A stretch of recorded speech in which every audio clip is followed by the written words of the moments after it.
राधे राधे। श्री हरिदास लड्डू गोपाल की भक्ति में आप लोगों का स्वागत करती हूँ। तो आज है अनंत चतुर्दशी, यानी कि गुरुवार का दिन भी पड़ रहा है। और इस बार अनंत चतुर्दशी जो है वो 28 को है। 28 सितंबर 2023 को अनंत चतुर्दशी है। अनंत चतुर्दशी के दिन हम विष्णु भगवान की पूजा करते हैं, विष्णु भगवान के मंत्रों का जाप करते हैं। कहते हैं जो भी व्यक्ति इस दिन विष्णु भगवान की पूजा करता है उसके घर में लक्ष्मी हमेशा निवास करती है, सुख समृद्धि हमेशा बनी रहती है।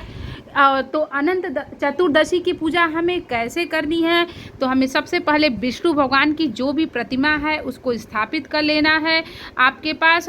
और ऐसी प्रतिमा होनी चाहिए जिसमें शेष नाग जी बने हुए हैं, जैसे पीछे आप देख रहे हैं शेष नाग जी बने हुए हैं। साथ में हमें गणेश जी को भी स्थापित कर लेना है। अनंत चतुर्दशी यानी कि आज 28 तारीख है और इसी दिन गणपति जी का विसर्जन होता है। जो लोग 9-10 दिन के लिए गणेश भगवान को रखते हैं तो आज गणेश भगवान जी विसर्जित हो जाते हैं। उसके बाद अनंत चतुर्दशी पे विष्णु भगवान जी जो होते हैं अपने भक्तों जो उनकी पूजा करते हैं, अपने भक्तों के लिए उनकी कृपा दृष्टि बनी रहती है। और उसके बाद इसी के बाद से ही पूर्णिमा आता है जिसमें कि हमारा पितृपक्ष स्टार्ट हो जाता है। तो आज अनंत चतुर्दशी पे हम क्या करेंगे, तिल का बहुत बड़ा महत्व होता है, तो हम तिल से अष्टदल कमल बनाएंगे और उसी में हम कलश स्थापना करेंगे। कलश स्थापना आप जैसे डेली दिनचर्या में करते हैं किसी भी पूजा पाठ में, वैसे ही हमें कलश स्थापना करनी है। तो अनंत चतुर्दशी का लोग व्रत भी रखते हैं। जो भी व्यक्ति अनंत चतुर्दशी का व्रत रखता है उसके ऊपर विष्णु भगवान की कृपा बनी रहती है। हमेशा विष्णु भगवान उसके घर में बने विराजमान रहते हैं, उनको सुख समृद्धि मिलती है। तो देखिए सबसे पहले होता है हमारा भाव, भगवान के प्रति हमारा जैसा भाव होता है हम वैसे ही भगवान की सेवा और पूजा करते हैं। तो देखिए हमने कलश स्थापना कर लिया है। कलश के ऊपर आपको एक दीपक भी प्रज्वलित करनी है।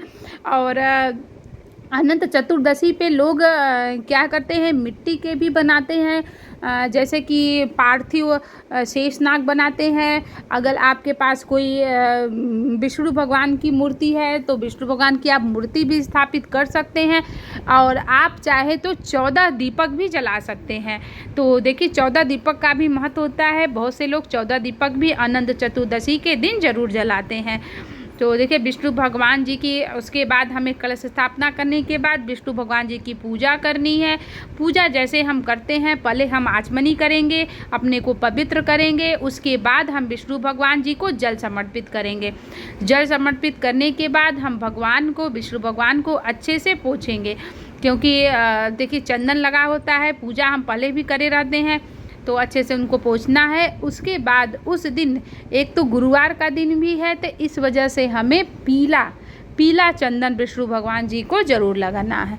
तो आज के दिन एक और बहुत बड़ा काम करना है, वो करना है कि आपको पितृदोष मुक्ति के लिए आपको पीपल के पेड़ में जाकर 1 लोटा जल भी देना है। और माता गौरी जो माता लक्ष्मी हैं उनको सेंधु समर्पित करना है। और क्या कहते हैं कि आपको जो गणेश भगवान जी हैं, गणेश भगवान जी को भी आप चंदन लगाइए। और उसके बाद देखिए अनंत चतुर्दशी का व्रत बहुत से लोग रहते हैं। और अब आने वाले समय में देखेंगे आप कोई न कोई व्रत त्यौहार लगातार पड़ते ही जाएंगे। तो ऐसे में अनंत चतुर्दशी का भी बहुत बड़ा महत्व होता है। दीपदान का बहुत बड़ा महत्व होता है। आपको आज के दिन शाम को अपने दरवाजे पर भी दीपक जलाना चाहिए।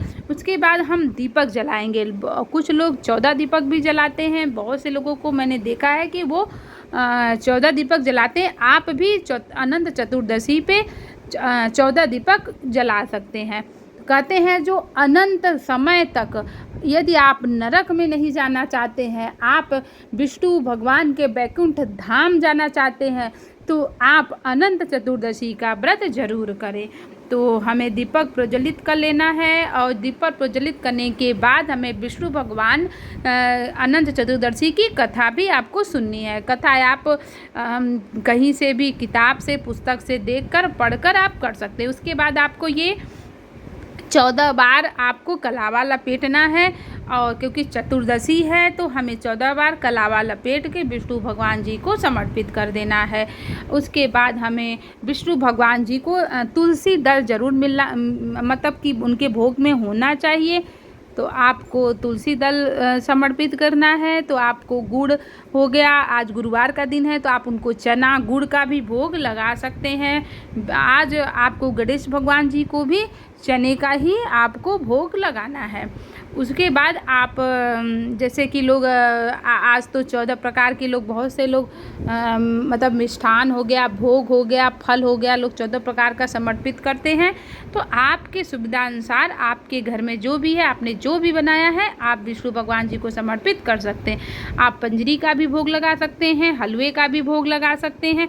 आपने जो भी श्रद्धा अनुसार अपने घर पे बनाया हुआ है उन सब चीज़ों का आप भोग लगा सकते हैं। देखिए, विष्णु भगवान की पूजा बहुत ही सरल होती है।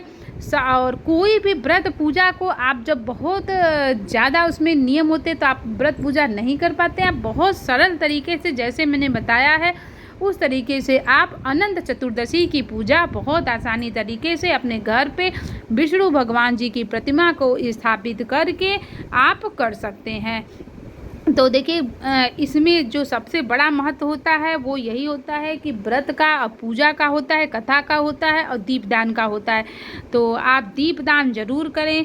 भगवान के, विष्णु भगवान की कृपा दृष्टि प्राप्त करने के लिए आपको दीपदान जरूर करना है। आज के दिन आप अन्न दान भी कर सकते हैं, किसी गरीब को, किसी पंडित को आप अन्न दान भी कर सकते हैं।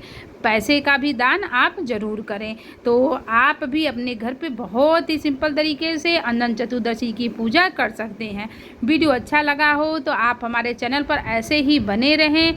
पूजा पाठ से संबंधित, लड्डू गोपाल से संबंधित, उनकी सेवा से संबंधित जानकारी के लिए आप हमारे चैनल को लाइक, सब्सक्राइब कर सकते हैं। राधे राधे, श्री हरिदास।